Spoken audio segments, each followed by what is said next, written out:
स्क्रबचे दोन प्रकारचे येतात, ग्रॅन्युअल, नॉन ग्रॅन्युअल. ठीक आहे, दोन प्रकारचे येतात. क्लिनिक पॅकमध्ये पण येतो. म्हणजे स्क्रब बऱ्यापैकी आता एक्सफोलिएटिंग जेल येतो. एक्सफोलिएटिंग जेल हे प्रोटीनच्या किटमध्ये येतात. एक्सफोलिएटिंग सिरम किंवा एक्सफोलिएटिंग जेल. तर ह्या युनिटमध्ये आता मी जे काही ॲप्लिकेशन दाखवलंय, तुमचं जेव्हा स्क्रबचं पार्टिकल जे ग्रॅन्युअलचं आहे ते ग्रॅन्युअल त्याच्यामध्ये अडकून जातं.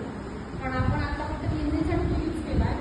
तोच युनिट आपण सिरमसाठी पण यूज करणार आहे, जेव्हा आपण पेनिट्रेट होईल. आता आपण क्लीन केलं, नंतर ते हे सिरममधून एक सिरम करून आपण ते इंजेक्ट करणार आहे.